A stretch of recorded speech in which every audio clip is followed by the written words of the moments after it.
Bonjour tout le monde, on est dans un nouveau webinaire Legals et on est très content ce matin d'accueillir Pierrick qui est chargé d'innovation à la BNP où on va parler notamment de toutes ces questions sur comment obtenir des financements auprès de votre banque, donc méthode plutôt traditionnelle pour obtenir des fonds. On a beaucoup parlé dans différents webinaires avec Legals et différents intervenants sur les financements, notamment avec des investisseurs, plutôt investisseurs privés, des business angels, que ce soit des fonds d'investissement, family office ou autres. Mais quand on parle aussi de financement, évidemment, un des financements les plus traditionnels, les plus classiques, c'est quand même d'aller voir sa banque. Mais on sait aussi qu'il y a également des méthodes et des attentes qui sont différentes, que ce soit en fonction de l'interlocuteur, donc soit des business angels, soit des fonds d'investissement, ou que ce soit euh, des banques. Et donc, ce matin, ce qu'on s'était dit avec Pierrick, et notamment merci aussi à Stéphanie d'avoir organisé ce webinaire, c'est qu'on allait donner pas mal d'informations justement sur cette particularité qui est pour construire son dossier, mais avant de rentrer dans le vif du sujet et aussi avant que tu te présentes en quelques mots, Pierrick, évidemment sur Zoom, vous pouvez nous parler directement avec discuter, il y a le petit chat. Bonjour tout le monde, bonjour Stéphanie. Et vous pouvez poser toutes vos questions. Donc, soit via le chat, il y a également un question-réponse, un petit onglet dans Zoom pour pouvoir les poser. Soit on les prendra à la volée avec Pierrick si elles sont pertinentes par rapport à ce qu'on est en train de se dire. Soit on pourra les prendre, on se réserve peut-être 5-10 minutes à la fin si vous en avez. Et l'idée, ce matin, comme je viens de le présenter, c'est de balayer ces aspects-là sur le financement, comment préparer son dossier avec son banquier à la banque, quoi attendre. On a un professionnel justement qui est là pour nous répondre à ces questions. Salut Pierrick, merci d'être là. Je te laisse Avec peut-être te plaisir, présenter et après on pourra entrer dans le vif du sujet. ça marche. Donc, je suis Pierrick, je travaille pour BNP Paribas, donc à Massy. Je suis en espace entrepreneur où on gère des sociétés qui font normalement plusieurs millions de chiffres d'affaires. Et en fait, chez BNP Paribas, on a décidé d'accompagner les startups et les sociétés innovantes dès leur création dans cet espace entrepreneur pour leur apporter le plus de services et le plus de conseils possible et surtout un accompagnement pertinent et professionnel depuis cette création. Donc, le détail de l'espace entrepreneur, on est 5 chargés d'affaires, on gère dans plusieurs sociétés. Et donc, moi, je suis référent innovation. Ça veut dire que sur tout le plateau de Saclay, c'est moi que vous risquez de voir parfois à des événements, des choses comme ça, pour essayer un petit peu de vous renseigner, vous orienter, vous conseiller sur tout ce qui est bancaire, depuis la création, donc le dépôt de capitaux, etc., pour créer la société, jusqu'au levée de fonds et ensuite jusqu'au financement quand c'est opportun et que la banque peut vous suivre. Merci beaucoup Pierrick pour cette présentation. Et effectivement, donc, quand tu commences à présenter en disant normalement on est chargé d'accompagner des sociétés qui font plusieurs millions de chiffres d'affaires. Effectivement, tu as bien fait d'avoir précisé le fait que vous accompagnez également sur toute cette partie, notamment avec ce que venez de créer avec BNP Paribas, donc des sociétés qui, depuis leur création, donc vraiment au tout début du projet, peuvent bénéficier de cet accompagnement. C'est d'ailleurs là où Stéphanie a fait ta rencontre sur le plateau de Saclay, où il y avait organisation d'une pitch session où on a participé avec Seed Legals. Et c'est là où on s'est dit, effectivement, ça pouvait être intéressant de pouvoir faire ce webinaire et donner plus d'informations parce que c'est assez, pas opaque, mais on peut avoir des attentes clairement différentes ou quand on entend beaucoup de choses qui se disent, et notamment, comme je l'ai aussi dit dans l'introduction, on va préparer son pitch deck, on va préparer différentes choses. Quand on veut lever des fonds, effectivement, si on a un projet early stage comme les centaines d'entrepreneurs qu'on peut accompagner sur Seed Legals, euh, on peut se dire, on va préparer un dossier, on va aller essayer de chercher du friends and family. Il faut, certes, on a créé la société, mais on ne pense pas non plus forcément tout de suite à la banque parce qu'on se dit, la banque, peut-être qu'elle va attendre qu'on ait d'abord des revenus, d'abord peut-être qu'on ait des capitaux propres, donc des investisseurs privés qui peuvent investir chez nous. À quel moment on peut se dire, OK, on va avoir notre chargé bancaire, chargé d'affaires qui va pouvoir peut-être nous aider, nous aiguiller. Est-ce que tu peux nous en dire un petit peu plus sur ça? Est-ce que voilà, c'est pas peut-être un mauvais réflexe que celui de se dire, non, la banque, je vais l'avoir plus tard quand j'aurai levé des fonds. Alors là, du coup, on va pas parler tout de suite de financement. J'ai envie de parler par rapport à la question plutôt de partenariat en fait. Et Ouais. qu'est-ce qu'il faut mettre en place en amont pour que le jour où on a besoin d'un financement et on verra par la suite quand ce sera opportun de venir voir la banque pour ce financement, qu'est-ce qu'on met en place en amont. Et j'ai envie déjà de partir du constat aujourd'hui. Aujourd'hui, on est une start-up. Aujourd'hui, on a envie d'aller vite. Aujourd'hui, on a envie que ce soit facile parce que finalement, la banque au départ, c'est pas une priorité. Et aujourd'hui, on choisit facilement des banques en ligne. Je ne veux pas citer de nom parce que je ne veux pas faire de pub. Mais en fait, le climat de confiance qui doit s'installer avec le banquier, il s'installe dès le départ, dès la création de la société. J'ai envie de même dire dès l'idée, quand la société n'est pas encore créée, parce qu'on va vous aider aussi à créer la société. Donc, c'est créer ce climat de confiance avec le banquier. Comment? Bah, créer de la transparence, en fait, y compris sur les points faibles. En fait, bah, on a une idée, on ne sait pas comment la mettre en œuvre, etc. Donc, vraiment essayer d'instaurer un dialogue avec son chargé d'affaires. Euh, la transparence, c'est aussi, enfin, le climat de confiance, c'est aussi la positivité de l'entrepreneur, parce que la banque, en fait, quand elle va s'engager plus tard, elle va pas s'engager forcément sur un projet uniquement parce que, enfin, nous, on est banquier, on n'est pas technique. Tout ce qui est, tout ce qui est vraiment technologique, etc., c'est pas forcément notre point fort. En tout cas, on sait reconnaître des entrepreneurs investis enfin, par leur posture, leur conviction. Il faut qu'ils arrivent dès le début à nous convaincre de leur idée. C'est aussi bien présenter son projet dès le départ, bien en amont, savoir rassurer le banquier. Enfin, vraiment, c'est un partenariat qui se met en place dès le début. Euh, Après, si on doit parler de financement en tant que tel, pour vraiment répondre à la question, la banque, elle n'a pas vocation au départ à investir en tant qu'investisseur dans la société. Nous, on va prêter des fonds, on n'investit pas. Le tout départ, en fait, au tout début, la société, l'entreprise, elle a besoin de financement en fonds propres. En fait, c'est des financements qui vont lui permettre de financer sa recherche et développement, de faire des investissements, etc. Et ça, c'est pas la banque qui intervient tout de suite sur ce sujet. Au tout départ, nous, en tant que conseiller référent innovation, on va vous orienter plutôt vers de la subvention. Donc, en fait, aujourd'hui, euh, on a BPI, BPI qui est un acteur majeur du secteur de l'innovation, BPI qui va faire de la subvention dès le début, notamment on connaît tous la bourse French Tech. On connaît aussi les prêts amorçage. Donc BPI, vraiment, c'est un acteur majeur en termes de subvention. Ensuite, la banque n'intervient toujours pas, hein, on interviendra plus tard, vous verrez. Mais ensuite, on va demander peut-être des prêts d'honneur. Alors là, c'est un petit peu différent. En fait, c'est des prêts qui sont faits plutôt aux entrepreneurs en tant que personnes. Et ensuite, les entrepreneurs décident de faire de l'avance à leur société, une avance de trésorerie sous forme de compte courant associé, qui seront amenés par la suite, soit à abandonner, donc ils vont donner cet argent à la société pour justement renforcer des fonds propres, soit au fur et à mesure que la société sera rentable et générera des flux financiers également, ils pourront se faire rembourser ces fonds-là. Donc, en termes de prêt d'honneur, on a forcément, moi qui suis de l'Essonne, on a Essonne Initiative qui est un acteur important.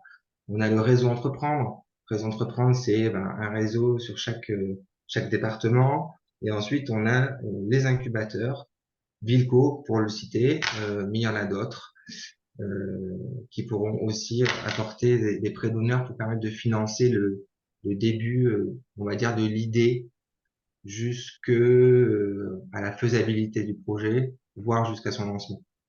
C'est important ce que tu dis, justement sur même avant de penser financement, ne serait-ce que, de créer cette relation avec son banquier et la banque.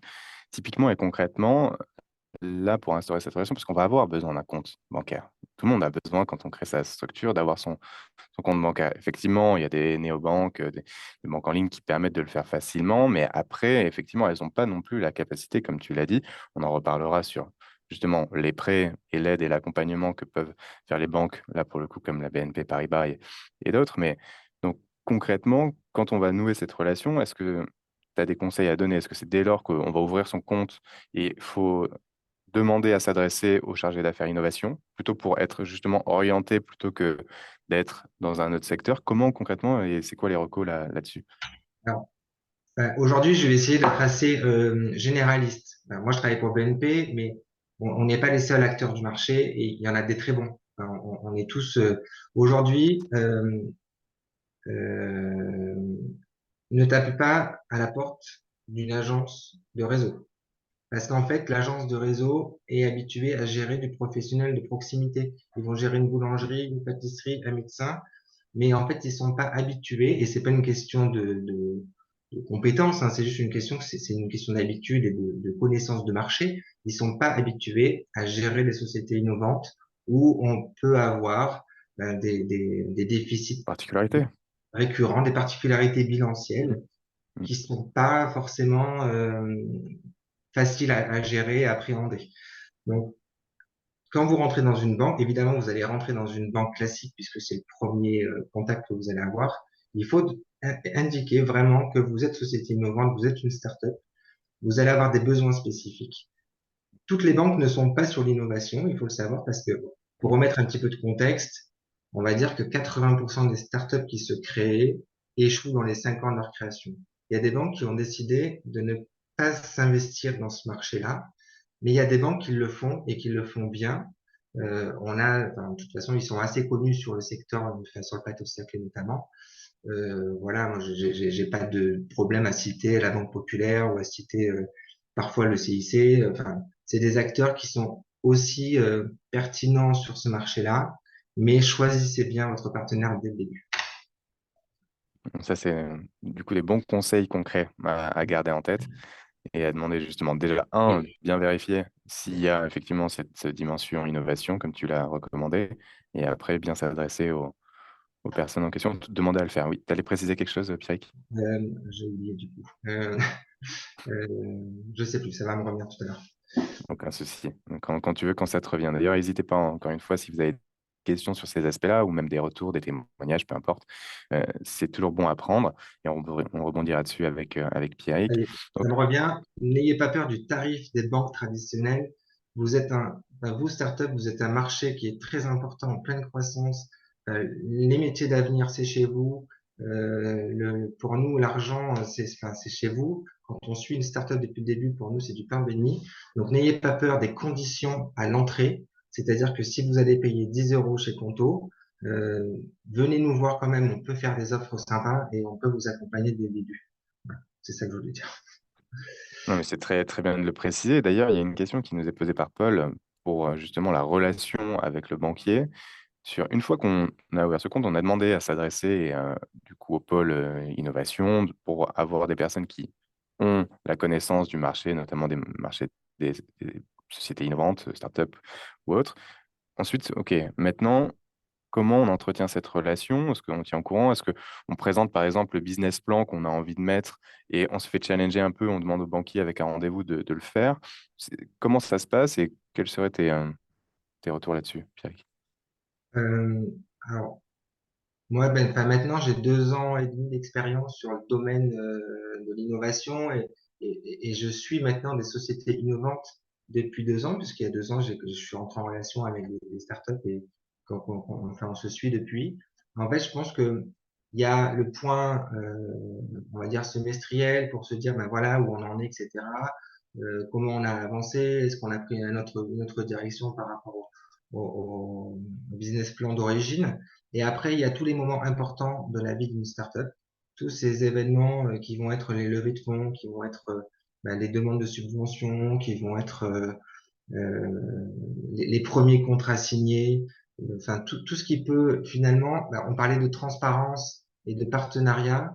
Euh, Nous, on va essayer d'être le plus transparent, enfin, auprès de nos clients. On va essayer de leur apporter un conseil pertinent. On va essayer de vraiment les accompagner. Et en retour, il faut vraiment que on soit mis au courant, informé. Et voilà. Après, au niveau, oui, on va essayer de les challenger, etc. Peut-être pas au tout début parce que c'est plus du ressort des incubateurs, des autres acteurs économiques qui vont accompagner les sociétés innovantes. Mais nous, évidemment, quand on va commencer à demander des financements, évidemment, on va les challenger, évidemment, on va leur demander comment, pourquoi, et, et, et, et on a besoin d'être vraiment rassuré, donc c'est à ce niveau-là qu'on va vraiment les challenger, ouais, c'est clair.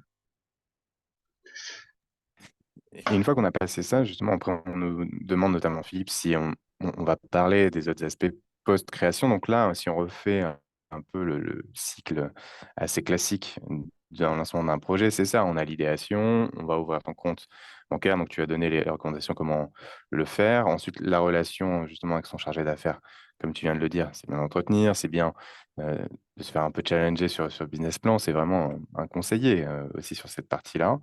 Euh, et après quoi? Donc, tu parlais justement des fonds propres. Tu parlais des fonds propres. Dans les fonds propres, on a quoi? On a, comme tu l'as mentionné aussi, il y a les comptes courants d'associés. Donc, c'est vous en tant qu'associé qui allez investir dans la société.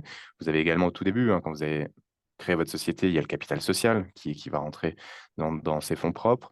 Il y a également les investissements d'autres investisseurs qui investiraient dans votre capital, que ce soit sous forme d'augmentation de capital ou même sous forme de BSAR. Donc, c'est aussi une mécanique qu'on a l'habitude de voir dans des startups. Donc ça va consolider les fonds propres. Est-ce qu'il y a d'autres éléments qui compléteraient cette partie fonds propres, Pierrick? Je pense que, enfin, pour le début de cycle de vie de l'entreprise, on a fait globalement le tour. Après, évidemment, il y a des choses spécifiques en fonction des activités, si on est plus dans la musique, dans la tech, enfin, voilà. Mhm. Là, à partir de ce moment-là, quand on a un petit peu épuré tous les modes de financement du début, euh, on va pouvoir, quand on arrive, quand la société est suffisamment développée et qu'on arrive justement à la faisabilité, voire au lancement, quand on a fait une preuve de concept, quand on a fait une preuve de commercialisation, à ce moment-là, on va pouvoir venir voir la banque. Euh, Grosso modo, en fait, la banque, elle va intervenir quand on a déjà été chercher tout ce qu'on s'est dit par rapport aux fonds propres, hein, subventions, prêts d'honneur, un petit peu de leur monnaie, un petit peu de business angel. Voilà. Une fois qu'on a fait tout ça, on va voir la banque et on dit, ben voilà, moi aujourd'hui, j'ai mon concept, j'ai mon projet, j'ai déjà des clients ou j'ai déjà des promesses de contrats, des choses comme ça. Qu'est-ce qu'on peut faire ensemble? Et là, on va pouvoir commencer à discuter un petit peu. Donc, comment on va intervenir, nous, à ce moment-là? Soit on arrive à un moment donné, à un moment important où on commence à faire des levées de fonds qui permettent d'avoir une visibilité sur la trésorerie. À ce moment-là, on va pouvoir accompagner les levées de fonds. Alors, chez nous, chez BNP, on dit que on accompagne les levées à hauteur de 10-20%. Euh, Du montant levé, c'est-à-dire si on lève 1 million d'euros, ça pourrait être ensuite une ligne de crédit, enfin en tout cas de prêt, de 10 à 20% du montant. Exactement. Ce qui D'accord, permet en fait de donner un petit peu plus de visibilité et de pouvoir retarder la levée suivante, ce qui permet de moins se diluer également. clairement, bien sûr. Ça, en fait, aujourd'hui, quand on parle vraiment de crédit, les premiers investissements de la banque, les premiers financements de la banque, c'est au moment des levées de fonds. Après, je veux pas généraliser parce qu'il y a des cas spécifiques. On peut aussi intervenir avant pour des montants parfois moins importants parce qu'on a vraiment confiance en l'entrepreneur, parce que le projet nous parle, ou parce qu'il est bien défendu. À ce moment-là, il nous arrive aussi d'intervenir sur des montants moins importants en complément soit d'une subvention, parce que parfois il y a des subventions qui nécessitent un prêt en parallèle pour pouvoir débloquer les fonds. Donc soit en parallèle d'une subvention, soit en parallèle d'un prêt d'honneur, parce que par exemple l'initiative Essonne va vous dire, ben nous on vous prête 30 000, si la banque en face met 30 000. Donc là on va se dire, ok, ben on va pouvoir intervenir à ce moment-là pour des montants un peu plus modestes, parce qu'on a des personnes de confiance devant nous, parce qu'on a une technologie qui est malgré tout déjà bien avancée. Voilà. Après, c'est du cas par cas, c'est du dossier présenté de façon plutôt autonome, etc. Donc, on peut pas généraliser, mais ça se fait aussi. Et d'ailleurs, sur la partie justement levée de fonds, enfin, ce que tu disais, à la fois sur les fonds propres et aussi la maturité du projet, il y a la question effectivement de générer des revenus. Si on génère suffisamment de revenus, donc on montre qu'il y a une commercialisation. Donc effectivement, ça revient bien sûr à la spécificité et au modèle de chacun des projets. Si on est, par exemple, une société deep tech qui ne peut pas encore générer des revenus, mais qui a des besoins capitalistiques et autres, potentiellement, est-ce que là, il peut y avoir un accompagnement? Donc, peut-être que ce serait un peu plus particulier que pour des projets où il y a, par exemple, un modèle type SaaS qui va générer des revenus assez rapidement et montrer un peu de traction, et en tout cas que l'activité commence à prendre. Euh, Ça aussi, c'est bien de le préciser. Et donc, vous allez arriver, c'est souvent ce qu'on appelle l'effet de levier. Donc, c'est ce fameux effet de levier. Donc, si on prend l'exemple d'une levée de fonds, donc comme tu l'as dit, c'est intéressant d'avoir en tête que bah, chez vous, c'est entre 10 à 20% du montant qui serait levé. Donc, si on prend effectivement l'exemple d'un million d'euros, donc ce sera à 100 ou 200 000 euros, par exemple, qui pourrait compléter. Effectivement, ça, c'est toujours quelque chose qu'on dit, qu'on répète, notamment dans les webinaires ou sur nos contenus assez légaux.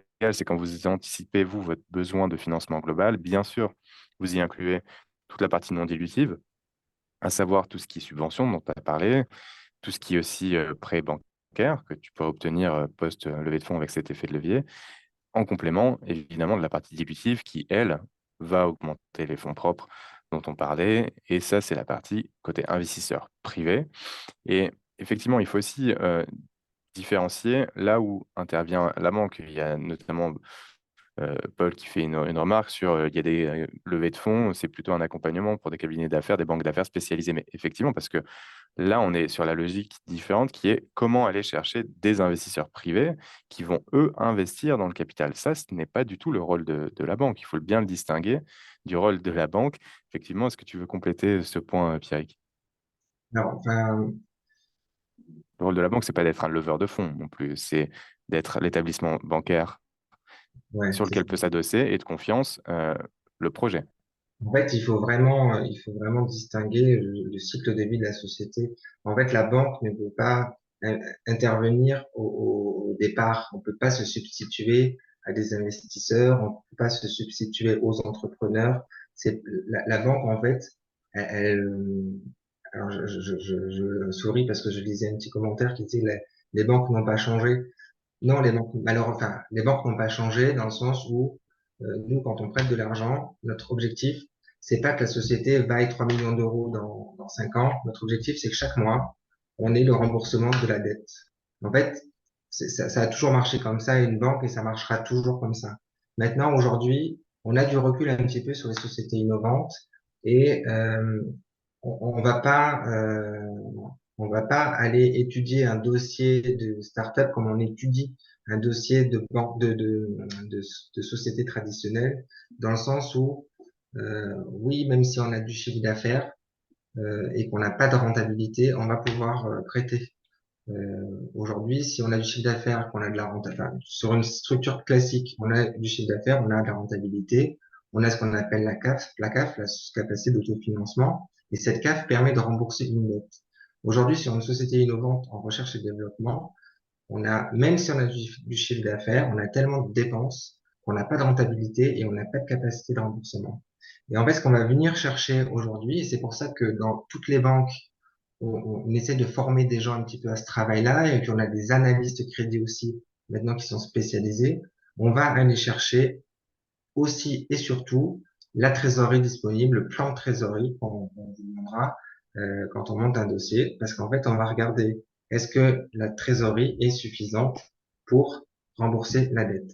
Et c'est pas forcément cette analyse qu'on va faire, c'est pas forcément parce que les banques n'ont pas changé ou parce que on veut pas prendre de risques, c'est juste aussi pour vous aider, pour dire, ben voilà, demain, est-ce que la trésorerie est suffisante pour rembourser la dette bancaire, mais aussi pour faire face aux charges de la société, parce que si on fait plus face aux charges de la société, les salaires, enfin toutes les charges que génère une boîte, bah, on couche la boîte et l'entrepreneur ne n'a plus rien non plus. Donc du coup, il faut vraiment, oui, enfin, il faut les financements, il faut savoir les combiner et aller les chercher au bon moment. Mais je vous assure qu'aujourd'hui, moi, en tant que référent innovation, les sociétés innovantes, on les accompagne, parfois sur des montants très importants, et on prend du risque. Voilà. C'est intéressant ce que tu dis, notamment sur la préparation du plan de trésorerie, où là, on peut avoir effectivement des projections sur un business plan. Et encore une fois, c'est intéressant de faire le parallèle, comme tu l'as fait, où le rôle de la banque, c'est prêter. Il y a des intérêts qui s'y adossent. D'ailleurs, on va pouvoir en parler un petit peu sur cette partie. C'est quoi les taux pratiqués, notamment avec la hausse des taux qu'on a observé là au global. Donc, on va pouvoir en parler. D'ailleurs, il y a Paul, hein, je pense qu'il a envie d'en parler avec toi, peut-être en one-to-one sur les efforts et les autres aspects, mais c'est intéressant d'avoir justement ces échanges.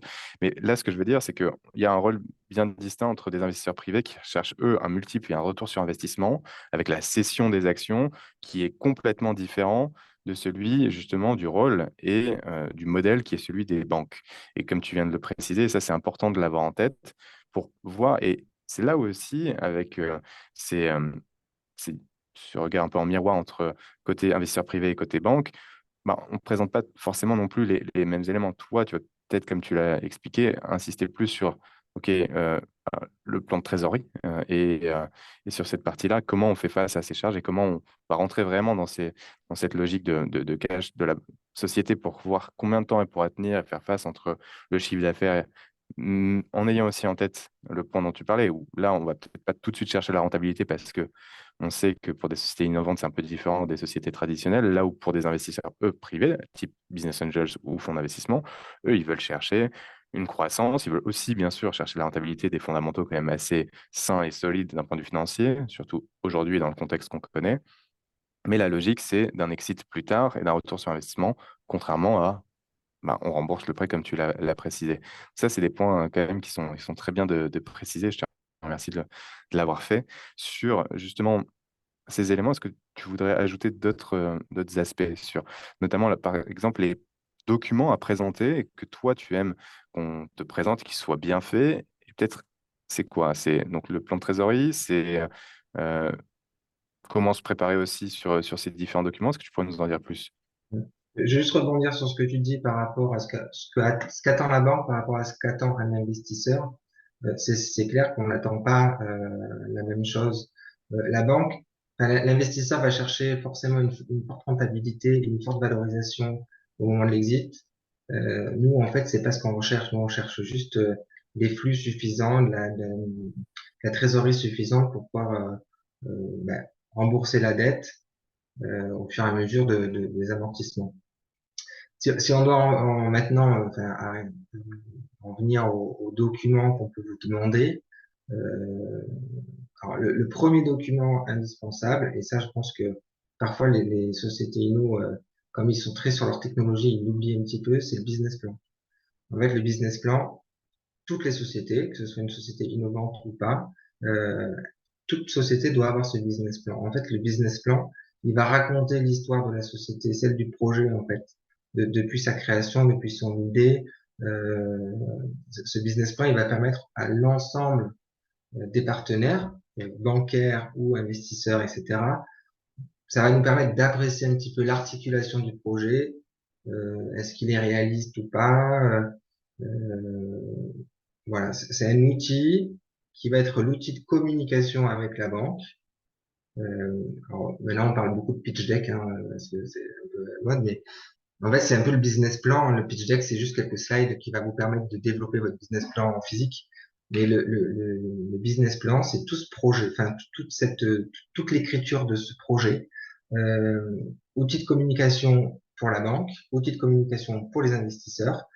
Et en fait, ce document doit nous donner envie de suivre la société en disant, ben voilà, moi, par rapport à ce qu'il raconte, j'y crois. Parce qu'en fait, nous, on est quoi? Nous, en tant que chargé d'affaires, on est juste vos commerciaux. En fait, vous êtes des startups, vous venez nous voir.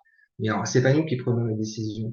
Nous, il faut qu'on puisse, grâce aux éléments que vous nous apportez, présenter votre dossier devant des analystes, devant notre direction. Enfin, tout dépend après de l'organisation de chaque banque, mais il faut qu'on puisse aller convaincre.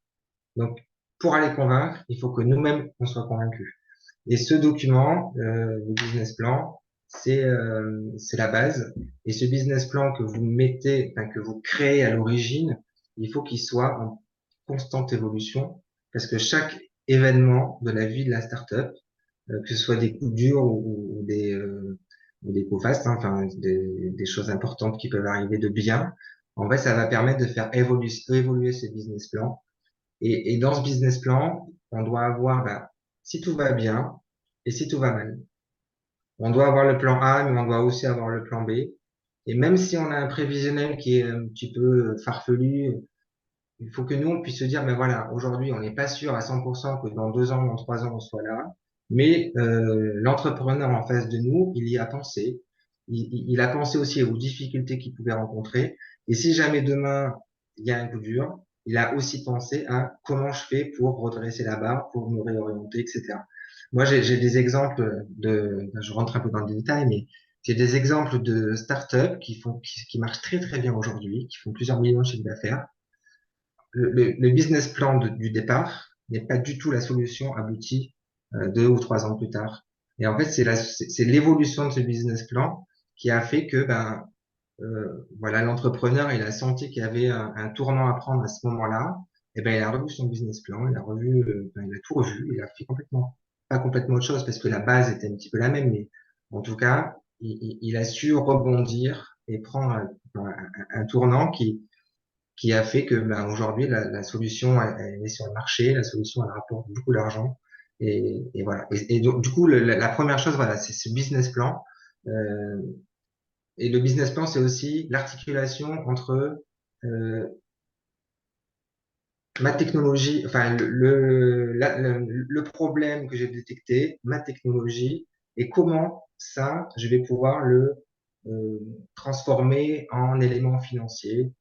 Donc le business model, hein, le modèle économique, comment je me rémunère et du coup, qu'est-ce que ça m'apporte comme chiffre d'affaires, et du coup, dans combien de temps je serai rentable, et voilà. Et donc, du coup, ce document, il est super important. Mais ça, c'est un point justement, effectivement, tu l'as dit, et c'est bien de le rappeler. Quand on va aller lever des fonds, très souvent, des business angels, encore une fois, quand on regarde d'un point de vue comparatif, eux, ils veulent effectivement un pitch deck, des slides. Et toi, côté ben, chargé d'affaires et banque, non, tu veux ce business plan. Et ce business plan, concrètement, ça prend quelle forme? Ça prend 3, 4 pages, peut-être même un peu plus, où on écrit l'ensemble de ces différents éléments et on raconte, ouais, plus, hein, après. Et donc, c'est là où on va raconter l'ensemble des différents éléments que tu viens de mentionner, que ce soit ok, la création de la société, les fondateurs, le marché adressable, le problème, la solution technologique, le modèle économique aujourd'hui. Donc évidemment, et tu l'as aussi rappelé, tout ça est flexible et vivant. C'est un document qui est vivant et qui, tu l'as donné aussi comme exemple, c'est quelque chose qui évolue. Bah, oui, vous le savez aussi, vous les participants, les entrepreneurs qui nous écoutent, c'est on pivote. Donc, tu as donné l'exemple là de la société qui a pris un certain tournant par rapport à son modèle économique en gardant certains fondamentaux. Bien sûr, il y a plein d'exemples comme ça. Et heureusement que, on a cette flexibilité quand on est une entreprise et une startup parce qu'on va tester, on va itérer jusqu'à ce qu'on trouve vraiment le ce fameux product market fit. Donc là où notre solution peut rencontrer un marché et où ça peut commencer à fonctionner. Euh, Est-ce qu'il y a d'autres éléments dont tu voudrais parler dans ces documents, Pierre, pour rebondir peut-être sur... On va revenir sur ce qu'on disait tout à l'heure. Le plan de trésorerie, il est très, très important puisque, enfin, comme on se disait, c'est la société, qu'elle fasse du chiffre d'affaires ou pas, elle va, malgré tout, avoir de la R&D importante, elle va avoir des déficits, donc des pertes chaque année sur de la perte. Donc en fait, nous, ce qu'il faut qu'on puisse vraiment vérifier, regarder, c'est que la trésorerie sera suffisante sur 1 an, 2 ans, 3 ans. Après, tout dépend du montant, de la durée des financements. Mais il faut qu'on ait quand même de la visibilité sur ce point-là. Le plan de trésorerie, bon, il y a évidemment celui qu'on va mettre en page avec nos certitudes. Qu'est-ce qu'on va avoir comme fonds enfin, comme flux qui vont rentrer parce qu'il y a des subventions, parce qu'il y a, et après, il y a toujours une partie d'incertitude, évidemment, puisqu'on se dit, ben, aujourd'hui, on fait ça pendant 1 an, dans 1 an, on va avancer la tech et on va pouvoir faire une levée de fonds plus importante. Et du coup, des fois, on voit dans les plans de trésorerie une levée de fonds de 2, 3 millions l'année suivante. Des fois, c'est un petit peu, euh, difficile d'appréhender une levée de fonds comme ça de plusieurs millions d'euros sur des années à venir. Enfin, on n'a pas vraiment de certitude, donc nous, on va vraiment essayer d'aller chercher la trésorerie qui est assez certaine en fait quand on va regarder ces tableaux. Voilà, sur le plan de trésorerie, ce que je peux dire. Mais il est indispensable, hein. Enfin, aujourd'hui, le plan de trésor, enfin, sur une société c'est indispensable. Après, c'est pas comme une société. On en revient au fait que la société innovante n'est pas une société traditionnelle. En fait, la trésor, euh, sur une société traditionnelle, on a du chiffre d'affaires. Le chiffre d'affaires, c'est c'est la trésor qui va rentrer. Après, on a des charges. Il faut que le chiffre d'affaires qui rentre soit supérieur aux charges qui sortent, et puis ça fait un résultat positif. Une société innovante, forcément, les charges qui sortent sont plus importantes et le chiffre d'affaires n'est pas forcément existant dès le départ. Donc après, voilà, il faut aller chercher des subventions, des financements ailleurs.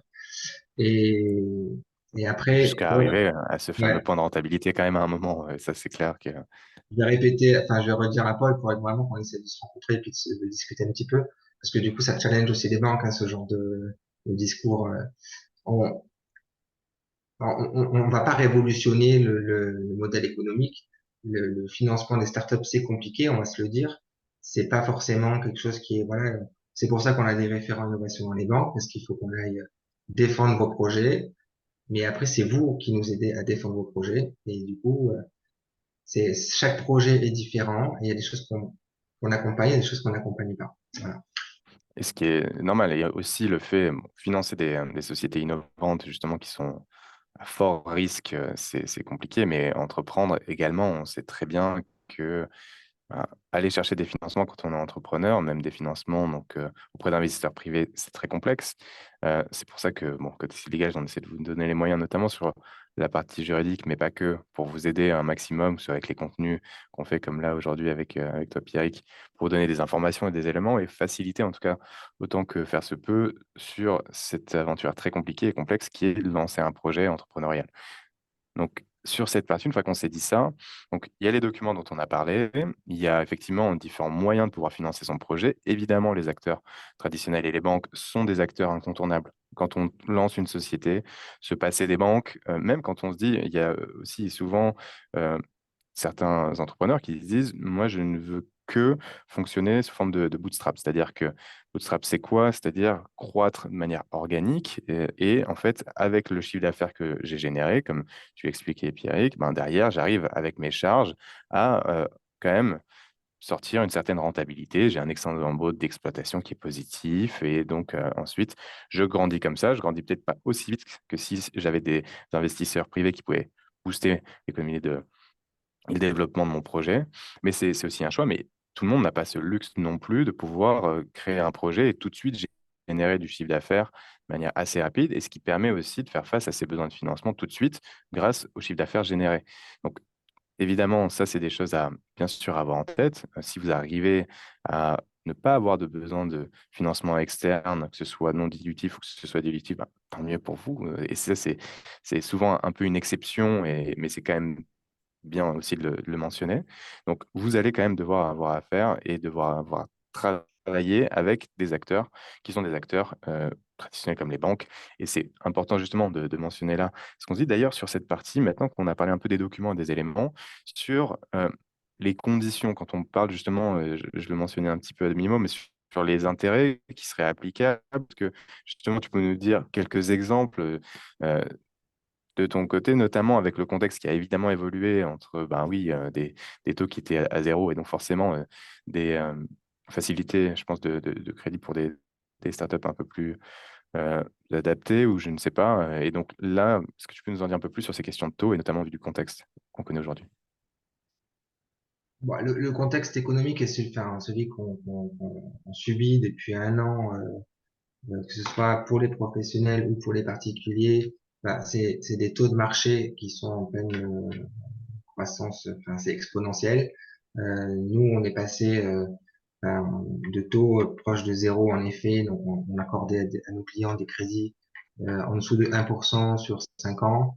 Aujourd'hui, sur les mêmes conditions, on va être sur enfin, sur des taux à 5-6%. Euh, mais en fait, bon, il y a deux choses. Aujourd'hui, on compare la situation actuelle par rapport à celle qui existait il y a un an et celle qui a perduré, donc cette période de taux bas pendant plusieurs années. Mais si on revient un petit peu en arrière, il y a 15 ans ou 10 ans, des taux autour des 4-5%, c'était des taux qui étaient normaux. Et même si on va beaucoup plus loin dans le passé, on avait des taux, enfin, nos grands-parents, je pense qu'on fait des crédits pour leur maison à 15-20%, et en fait, ça ne choquait personne. Aujourd'hui, on est plutôt, voilà, choqué, et puis on se dit, mince, c'est parce que, en fait, c'est la violence de l'augmentation qui fait que, ben, on est passé de 0 à 5 en 6 mois, et on se dit, mince, finalement, ça coûte beaucoup plus cher, etc. Il faut rappeler sur ce point que l'anomalie économique, c'est quand même le fait qu'on ait eu des taux à zéro. C'est aussi ça le fait qui était peut-être pas, en tout cas d'un point de vue économique ou financier, tout à fait normal. On était un peu dans une exception et on savait qu'à un moment, ça allait quand même remonter. Mais comme tu viens de le dire, ouais, c'est plutôt peut-être fait en si peu de temps qu'on augmente autant que ça choque un peu, quoi. Alors, le penchant, c'est que comme c'est des taux de marché, évidemment, c'est le taux auquel on emprunte, mais c'est aussi le taux auquel on place. Ça veut dire qu'aujourd'hui, on a des startups, par exemple, qui vont faire 1 million de levées, et en fait, ils vont avoir un cash burn, je sais pas, de 20 ou 30 000 euros par mois. Et en fait, ils vont pouvoir, grâce à leur plan de trésorerie, se dire, ben voilà, moi aujourd'hui, bon, certes, j'ai emprunté 200 000 euros ou 100 000 euros à temps, mais par rapport aux millions que j'ai de trésorerie, je vais pouvoir placer sur 3 mois temps, sur 6 mois temps, sur 1 an temps. Et finalement, les intérêts créditeurs et les intérêts débiteurs d'un côté de l'autre, bon, ça va permettre un petit peu de lisser le coût. Et voilà. Après, malheureusement, comme on dit, c'est des taux de marché. Donc, sur ce taux de marché, oui, ce qui est important de savoir, c'est qu'il y a le taux de marché, il y a le taux auquel la banque emprunte sur le marché. Sur ce taux, il y a le coût du risque, c'est-à-dire qu'on va dire par rapport à la typologie de la société, par rapport au marché, etc., notre risque, c'est de temps en pourcentage. Hein, tout ça, c'est des calculs assez savants qui permettent de faire des pourcentages. Et là-dessus, on a la marge de la banque. Aujourd'hui, pour pouvoir satisfaire nos clients et pas trop heurter les emprunteurs, en fait, les marges, on les réduit enfin, quand on avait des taux à zéro, quand on disait 1%, on prenait 1% de marge à la banque. C'était quand même très bien pour nous. Aujourd'hui, les taux sont tellement élevés que nos clients viennent négocier. Et donc, en fait, on est vraiment obligé de nous baisser nos marges. Et voilà. Mais après, enfin, les taux de marché, malheureusement, on est obligé de les répercuter. On peut pas faire du prêt à perte, c'est pas possible pour nous. Maintenant, pour ceux qui emprunteront là dans les quelques mois qui arrivent, pensez quand même, quand vous allez voir votre banque, au taux variable, parce qu'aujourd'hui, on est quand même haut, et peut-être que dans les années à venir, les taux vont baisser. C'est les taux qui sont variables et qui sont capés généralement plus ou moins 1%. C'est bon à savoir. On a parlé de pas mal de choses, je pense de la création aux documents, l'accompagnement justement de la banque, la relation avec le chargé d'affaires, les effectivement, documents à préparer, et là un petit peu de questions un peu plus techniques sur les taux et sur justement ce qui est pratiqué en ce moment. Euh, il y a différentes questions, notamment pas mal de polls sur, sur le chat, mais sur un peu des remarques par rapport à l'accompagnement des banques, par rapport aux néobanques ou autres.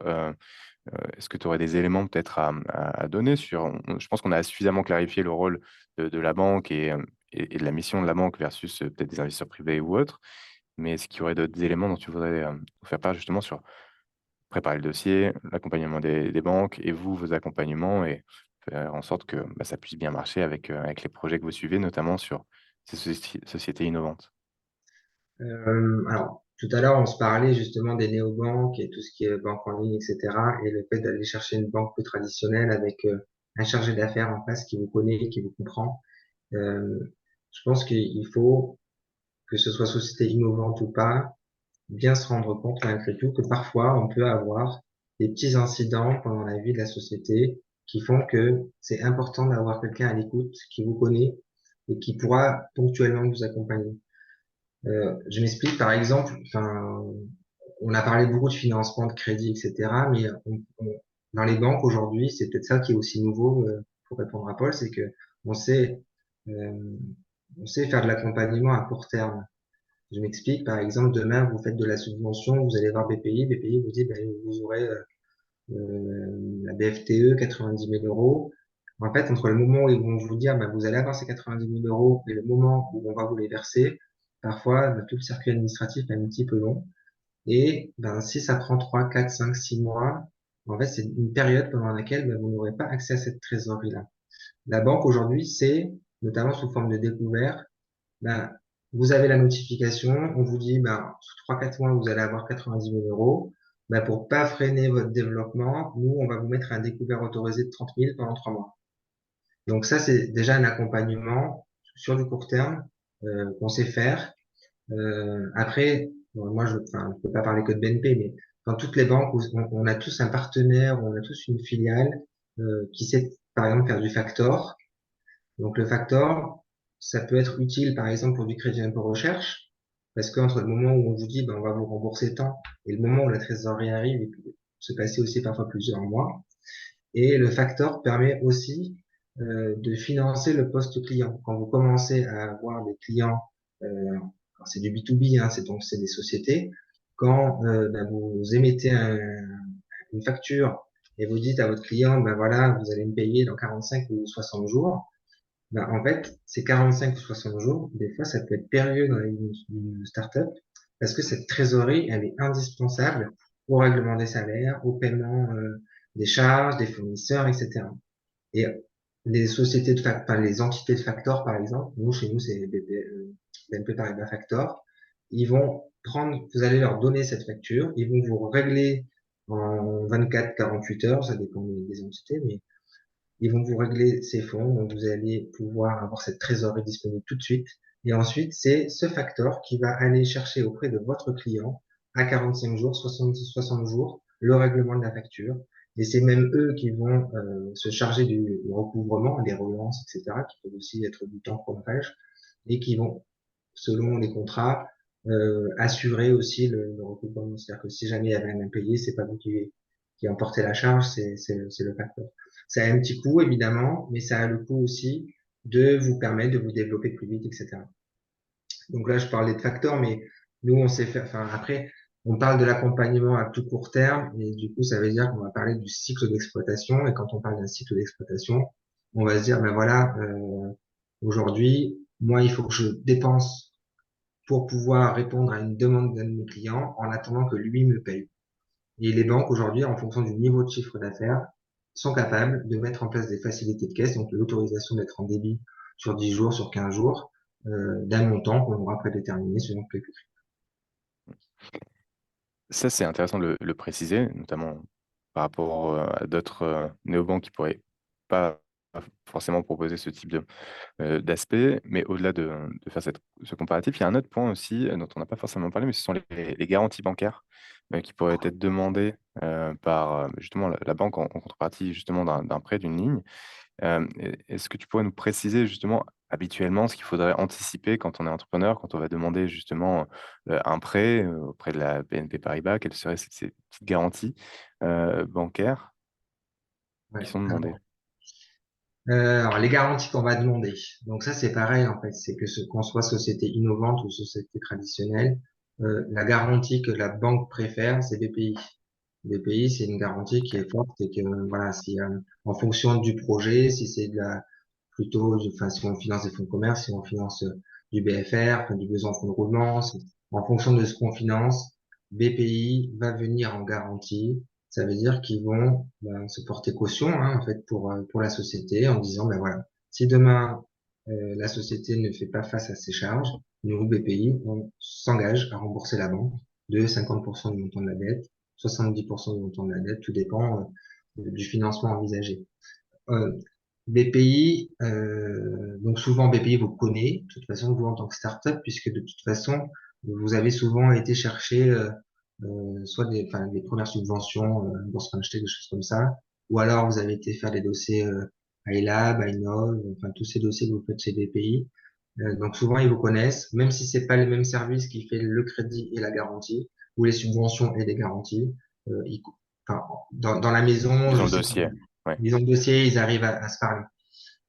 Donc pour nous, c'est aussi facilitant pour pouvoir avoir l'obtention de la garantie.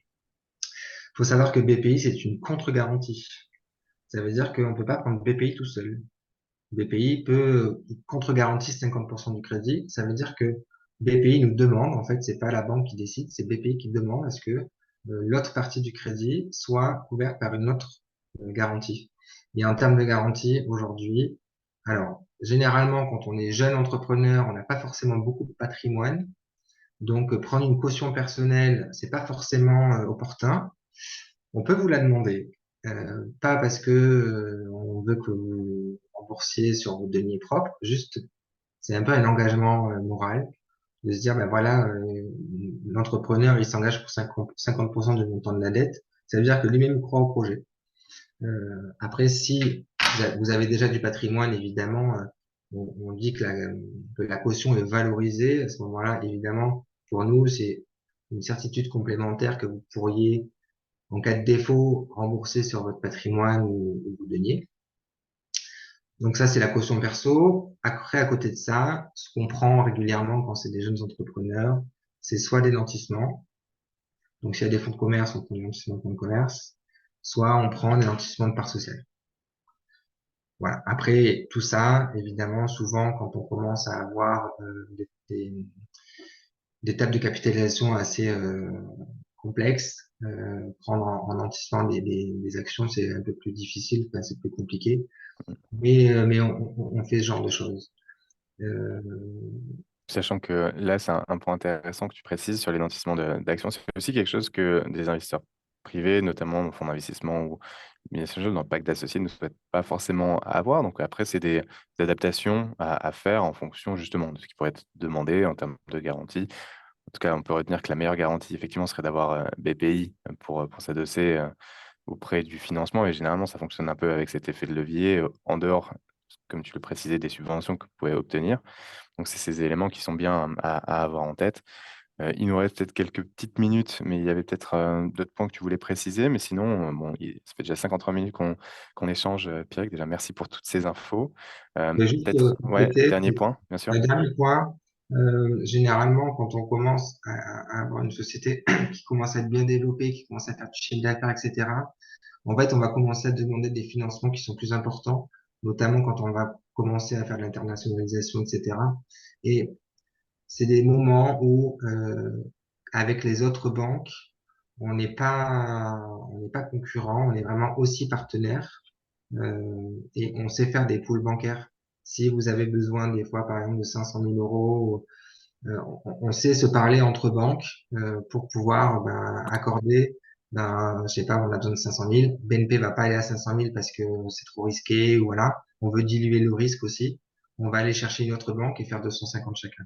Voilà. Et ça, c'est des choses qu'il faut savoir parce que nous, en tant que banquier, on n'a pas de problème non plus, enfin, à ce que vous ayez plusieurs banques et à ce que vous alliez chercher chez chaque entité le meilleur de ce que chacun peut vous apporter, en fait. Mais en tout cas, merci pour toutes ces infos, Pierrick. Je pense que c'est hyper important de les avoir rappelées. Est-ce que ça a pu convaincre sur le fait que les banques sont un acteur indispensable et incontournable? Chacun se fait son avis, peu importe, mais en tout cas, c'est clair que c'est un acteur qui est là dans la vie des entrepreneurs et avec qui il est important de savoir comment travailler. Donc, c'est le but aussi de ce webinaire, comment poser les dossiers, comment aussi bien échanger et utiliser cet acteur qui peut être un bon conseiller sur le développement de son projet. Développer un projet, se lancer au début, effectivement, c'est compliqué. Peut-être un dernier conseil que tu pourrais donner, Pierrick, puis après, on pourra peut-être, s'il y a une question ou deux, les prendre. Sinon, on pourra couper. Euh, je sais pas, je pense qu'on en a tellement dit que, ouais, enfin, je vais revenir un petit peu sur cette idée de partenariat, de transparence et d'accompagnement, dans les deux sens, en fait. Vous aussi, en tant qu'entrepreneur, enfin, vous n'êtes pas obligé de dire oui à tout ce que vous dit la banque. Il y a aussi des négociations, et puis si vous sentez pas la banque ou si vous sentez pas le banquier, vous avez aussi le droit de chercher d'autres modes d'accompagnement. Voilà. L'essentiel, c'est vraiment dès le début et pendant toute la durée de vie de la société, ce qui est vraiment c'est un échange, un partenariat fort entre les acteurs en présence. Merci beaucoup, Pierrick, pour Voilà. toutes ces infos Et et ce évidemment, je dernier suis conseil. disponible. Enfin, je sais pas si tu vas pouvoir, Florent, envoyer mes coordonnées à ceux qui le souhaitent, mais voilà, vous n'êtes pas obligé d'être client BNP pour demander des conseils ou des avis. Moi, je suis un acteur parmi tant d'autres dans ce monde-là. Donc, s'il y a juste des questions, ben, n'hésitez pas, j'y réponds. J'essaie d'être aussi à votre service, même si vous n'êtes pas client BNP.